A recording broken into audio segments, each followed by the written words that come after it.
Avant Capitaine Perdu qui vient de sortir, j'ai pendant 6 ans, parce qu'il faut à peu près un an pour faire un album, pendant 6 ans j'ai adapté deux romans de Jean Raspail, Sept cavaliers et Royaume de Boré. Donc c'est un travail de longue haleine, 6 ans environ, et pendant tout ce temps j'ai vécu avec Jean Raspail et avec son œuvre pendant toutes ces années, ce qui fait que je l'ai relu, lu des livres que je ne connaissais pas, parlé souvent avec lui, c'est devenu un ami. Et dans son dernier livre, qui s'appelle En canot sur les chemins d'eau du roi, qui relate ce qui est chez lui le voyage fondateur, qui est un livre de voyage qu'il a écrit sur sa première expérience de voyage en Amérique, qui était une reconstitution du voyage du père Marquette, le découvreur du Mississippi. Il avait refait le même parcours, c'est-à-dire remonter le Saint-Laurent, tomber dans les grands lacs, descendre le Mississippi. À un moment, sur les rives du Mississippi, dans l'Illinois, il avait campé dans Fort de Chartres, en ruine à l'époque. Aujourd'hui, les Américains l'ont restauré, c'est un peu Disneyland. Mais il avait campé là, et là, il avait entrevu qu'il s'était passé là quelque chose d'important. Ça se sent dans son livre. Il savait qu'un capitaine français nommé Saint-Ange là avait dû rendre les clés de toute l'Amérique française. Or, en France, on est resté sur la position de Voltaire pour quelques arpents de neige, en fait. Voltaire avait éliminé ça d'un revers de main. Or, les arpents de neige en question, c'est le Canada et environ 20 États américains. Donc, on est passé complètement à côté et personne ne connaît vraiment cette histoire. Donc je me suis plongé à partir du livre de Jean qui avait entrevu un peu ce drame qui s'était joué. Je me suis plongé dans les archives. Dans les historiens, il y en a qui s'y intéressent. Je pense à Gilles Havard, je pense au défunt professeur Jacquin, à des historiens américains comme Richard White. Et là a émergé un monde dans les actes paroissiaux que les jésuites faisaient dans les églises en rondins là-bas perdus. A émergé un monde qu'on ne connaît pas et qui est l'Amérique française. Et j'ai compris par déduction après ce qui s'était produit grâce à un autre événement, en fait, lorsque j'étais plongé dans la documentation, une anecdote sur Internet, une petite information que j'ai lue, je ne sais pas trop pourquoi, mais y a-t-il un hasard, le suicide d'un colonel, le colonel Jambon. Ce colonel se suicide à Dinant sur le monument aux morts des soldats d'Indochine. C'est un soldat d'Indochine et il a 86 ans, il se suicide avec une lettre qu'il appelle « Ma dernière cartouche pour une cause orpheline ». Je lis son courrier, très beau.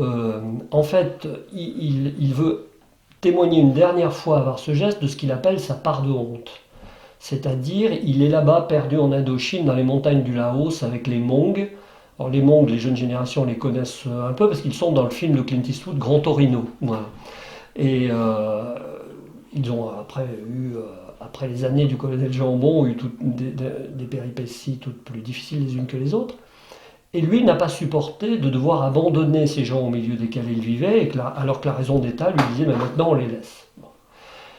Et au même moment, je suis dans mon colonel Saint-Ange, mon capitaine Saint-Ange, vous voyez, je fais un lapsus révélateur, et je vois que ce capitaine français, qui s'appelle Croston de Bellerive de Saint-Ange, qui est chargé de rendre le dernier fort à l'anglais, qui est Fort de Chartres sur les bords du Mississippi, il ne rentre pas en France. Il ne rentre pas en France, il passe de l'autre côté, et il termine sa carrière dans ce qui est la rive ouest du Mississippi, qui est une zone un peu floue, mais qui est à l'Espagne, et donc il termine sa carrière comme espagnol.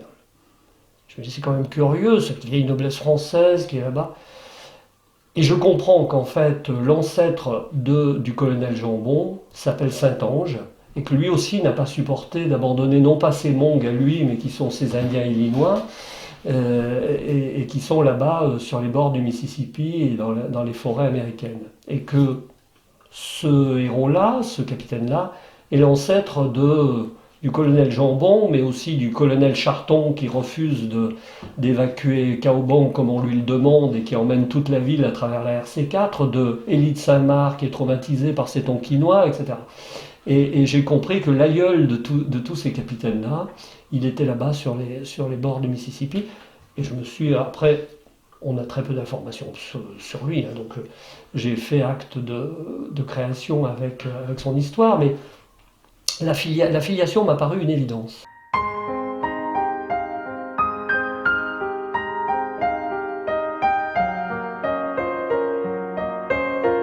J'ai commencé dans un journal très connu en bande dessinée qui s'appelait, quand j'étais encore étudiant, qui s'appelle Métal Hurlant, qui était consacré à la science-fiction. Mais Métal Hurlant était dirigé par quelqu'un de très éclectique, de très cultivé, qui s'appelle Jean-Pierre Dionnet. Et Jean-Pierre Dionnet était un lecteur de Jean Raspail. Et donc, dans Métal Hurlant, quand Jean Raspail, on est dans les années 80, sortait des livres, et là, il sortait d'excellents livres dans cette période-là, Qui se souvient des hommes, Sept cavaliers. Donc, c'était critiqué très favorablement dans Métal Hurlant. Donc, je les lisais. Hein, je suis rentré en Jean Raspail à ce moment-là. Donc, quand vous aimez un auteur, vous tirez le fil de tout ce qui vous plaît chez l'auteur en question. J'avais lu à peu près toute son œuvre, grosso modo. Et puis, j'ai fait une carrière un petit peu de dessinateur de bande dessinée, mais seulement de dessinateur, qui ne me satisfaisait plus vraiment. Donc je voulais raconter mes propres histoires, et là je me suis tourné vers Jean Raspail en me disant je vais adapter un de ses romans. Voilà. J'ai adapté Sept cavaliers, chez qui je trouvais, je l'ai dit souvent, une petite parenté avec Hugo Pratt. Voilà. Dans la façon, et en parlant après avec Jean Raspail, je me suis rendu compte que Raspail était un grand lecteur de Pratt. Et ils avaient la même culture, et notamment, entre autres, l'Amérique française. Jean Raspail a fait des livres sur les Indiens, et Pratt était un très grand connaisseur et a fait des livres aussi, Fort Wheeling, etc., sur cette période. Ils avaient une culture qui se ressemblait un peu, quoi. Et c'était des voyageurs aussi. Pratt était un grand voyageur, Raspail a consacré sa vie à ça. Donc il y avait une parenté. Raspail n'était pas si loin que ça de la bande dessinée. Et lorsque j'ai commencé à le faire, à adapter Sept cavaliers, la parenté m'a paru évidente, donc j'ai fait ça assez naturellement. J'ai rencontré Jean Raspail à ce moment-là, et une amitié est née, et puis j'ai continué après avec Royaume de Boré. Voilà. Ça a commencé comme ça.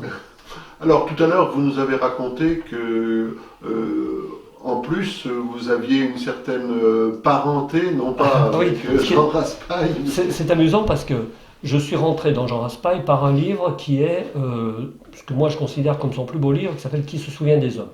Donc la pointe de la terre de feu, les Indiens à la calouffe, qui sont un élément fort dans la création de Jean Raspail, parce qu'il entreaperçoit dans les années 50 le dernier de ces Indiens, le dernier canot de ces Indiens à canot qui naviguent entre les glaçons dans ce pays fuégien.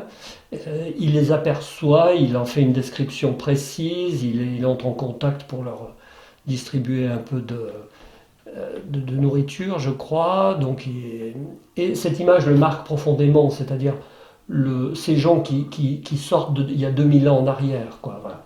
Et des années après avoir lu le spécialiste de la période qui s'appelle José Emperer et qui a sauvé la mémoire des Alakalouf, qui est un archéologue, un peu ethnologue de la génération de Lévi-Strauss, si vous voulez, hein, c'est la même génération. José Emperer fait un livre qui s'appelle Nomades de la mer. Il déchiffre, personne ne l'a jamais fait, les Alakalouf, leur langage, leur panthéon, on ne les a jamais compris, on ne sait jamais ce qu'ils ont raconté. Donc il comprend que ces gens qui vivent nus dans la glace, qui s'enduisent de graisse, qui n'ont comme toute technologie qu'un canot qu'ils savent faire et qui vont de grève en grève. Ils ne rentrent jamais à l'intérieur des terres qui les effraient beaucoup. Donc ils vont de grève en grève, et il y a encore en Patagonie sur certaines grèves, des montagnes comme ça de moules, de coquilles de moules, qui sont celles qui ont été stockées par les Alakalouf qui s'en nourrissaient. Et à partir de cela, il fait un très beau livre qui part de l'arrivée des Alakalouf, poussés par les nouvelles arrivées venues des détroits de Bering, poussés pour se retrouver dans ce vide, et jusqu'à leur extinction, quoi. Donc, magnifique livre, très primé, je lis ce livre, et quand je veux adapter Jean Raspail, je repense à ce livre, et je me dis si j'adaptais Qui se souvient des hommes. Simplement, c'est une voix extérieure, c'est pas de bande dessinée, j'y arrivais pas en bande dessinée, c'était pas possible, il n'y a pas de dialogue, la Lacalouf moyen se prête peu à s'exprimer en bulle. Donc je n'y arrive pas et je fais 7 cavaliers. L'anecdote, c'est que je raconte ça comme devant vous un jour dans une télévision, et je dis, bah voilà, les Alacalouf, José Empereur qui est leur mémoire, Jean Raspail, etc.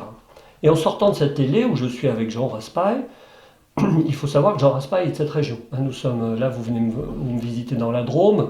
La Drôme, un peu plus au sud, est remplie de Raspail qui font soit de la clairette, soit autre chose. Raspail, ça se dirait quelque chose comme Raspaïra en patois, c'est-à-dire c'est lié à la moisson, vous voyez, au grain qu'on ramasse sur les rablés, vous voyez, voilà. C'est un nom d'ici, donc nous sommes de la même région. Jean Raspail a habité très longtemps, d'ailleurs un peu plus bas, à Sablé, et il connaissait parfaitement ses origines, plutôt vers le comtat venessin. Donc je dis ça, je dis mais ce empereur, il ne serait pas de notre région, Jean, puisque moi j'en ai dans ma famille, les empereurs. En faisant ça, le lendemain, Jean ne savait pas. Je googlise empereur, je le trouve, la date de sa mort, pas très loin d'ici, ce qui effectivement, la date de sa naissance, pardon, pas très loin d'ici, il est mort en Patagonie.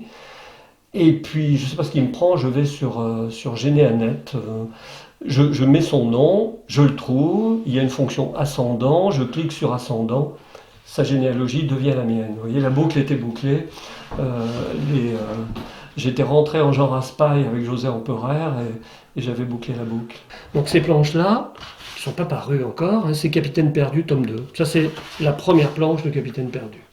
On est à Fort des Wétanons, qui est sur l'Ohio, qu'on appelait à l'époque la Belle Rivière, que les Français appelaient la Belle Rivière, et qui est, je vais la mettre à la caméra, voilà, Fort Wétanon. C'est là que s'est jouée vraisemblablement la cession d'Amérique française, Pontiac ne pouvant plus tenir, puisque beaucoup de ses alliés avaient été ravagés par la variole, que vraisemblablement les Anglais avaient donné dans les couvertures. C'était la première guerre biologique, en fait, bactériologique. Et à Wétanon, après 7 ans de guerre, 5 ans de guerre, pardon, Pontiac a dû commencer à lâcher du terrain. Mais la guerre se poursuit, puisqu'en fait, plus à l'ouest, autour de Fort de Chartres et tout, les Shawnee, les Illinois, etc., n'ont pas lâché.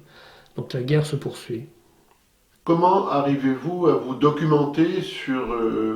parce que ce que vous faites, c'est de la création, mais... Oui, c'est-à-dire que c'est le drame du dessinateur, c'est réaliste. Hein, lorsqu'on fait on restitue une époque, comme ça, il faut la maîtriser pour pouvoir la restituer.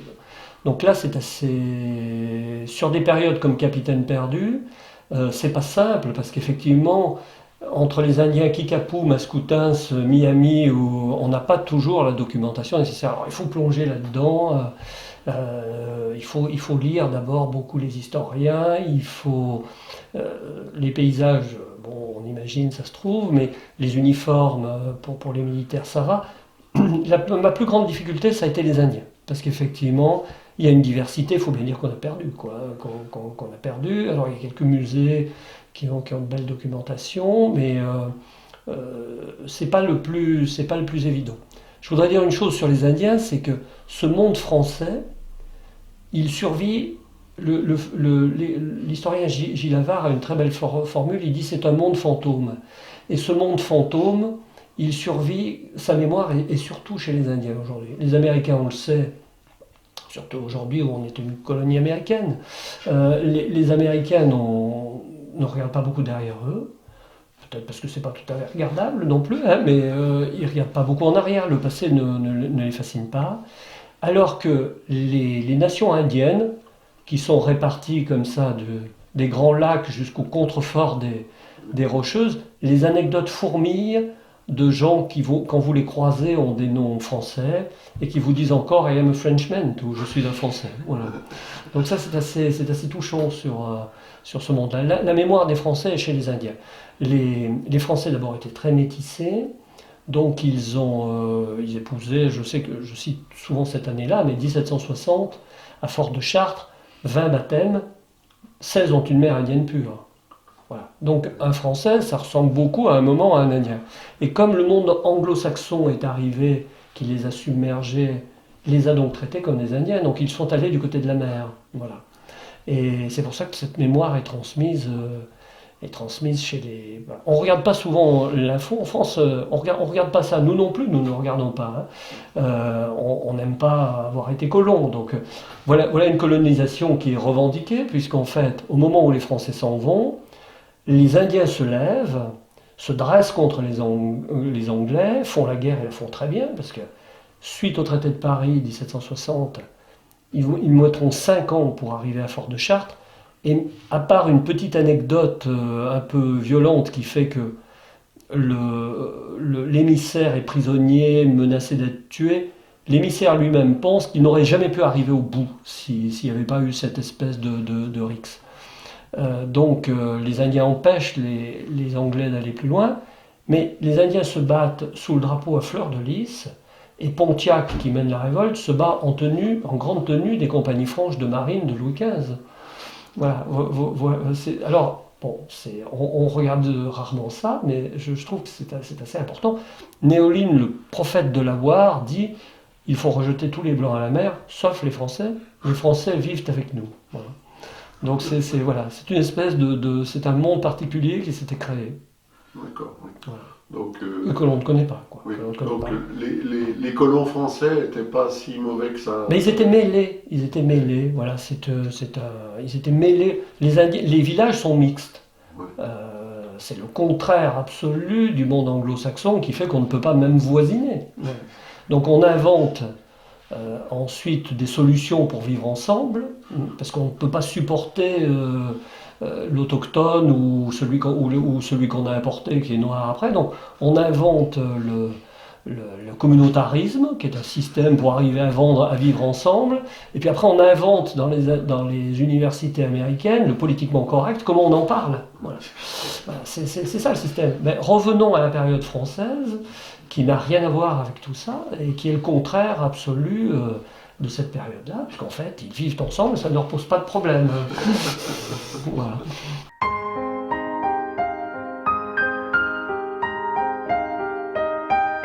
Jean Raspail revient en tête de l'actualité. Ah oui, avec le camp des Saints. Oui. Avec le camp des Saints. Est-ce que vous allez illustrer le camp des Saints? Quand Jean Raspail, quand j'ai adapté Sept cavaliers, Jean Raspail, de façon très amusante et sympathique, me dit mon plus gros succès, Jacques, c'est le camp des Saints. Et si vous voulez un gros succès, il faut faire le camp des Saints. Et je lui ai dit écoutez, pas pour moi, parce qu'en fait, ça ne correspond pas à mon dessin, tout simplement. J'ai un dessin assez, bien que je sois quelqu'un de plutôt pessimiste, j'ai un dessin assez heureux, on va dire. Et le camp des Saints est très sombre. Et je pense que je ne le ferai pas très bien. Hein. Ces masses grouillantes sur les bateaux, j'ai l'impression que je ne saurais pas le faire vraiment. Quoi. Ça ne me correspond pas. Je pense qu'il faudrait quelqu'un qui a un dessin plus noir, vous voyez, voilà. Ce que je n'ai pas. Hein. Je sais pas faire. Je pourrais faire le scénario, mais là je pourrais pas dessiner Je peux faire le scénario si un candidat. mais je ne suis pas. Je suis pas le bon dessinateur pour ça. C'est pour ça que je me suis consacré à des ouvrages de Jean Raspail qui ont un souffle extérieur, hein, qui ont des grands espaces, voilà, des choses qui me correspondent. C'est pour ça que Capitaine Perdu, ça me correspond. Il y a de la nature. C'est ce que je partage plutôt avec Jean Raspail, c'est son goût pour les ailleurs, un peu comme ça, difficile à cerner, pour les marches, quoi, voilà. Oui, d'accord. Alors, écoutez, on va peut-être le vivre ici, donc on va pas s'illustrer. C'est pas la peine de le raconter, nous le voyons. Mais c'est pas le seul point. Moi, c'est ce qui m'a frappé lorsque j'adapte Jean Raspail. Je vous donne un exemple. Dans Sept cavaliers, vous avez à un moment la jeunesse et d'une violence que la génération précédente ne comprend plus. Ça aussi, on le voit, quoi, hein, c'est-à-dire une violence venue d'une jeunesse. Et il y a plein de petites choses comme ça qui sont dans Jean Raspail qui prennent tout son sens très longtemps après. Voilà, c'est le propre de cet écrivain, de nous parler un peu d'aujourd'hui. Je ne sais pas s'il il aime tellement que ça, le mot prophète, mais c'est vrai qu'il nous parle. Il y a un moment, il nous a parlé de demain, quoi, qui est devenu aujourd'hui. Eh bien, merci beaucoup pour ça. Merci à vous d'être venu me voir dans mon fief.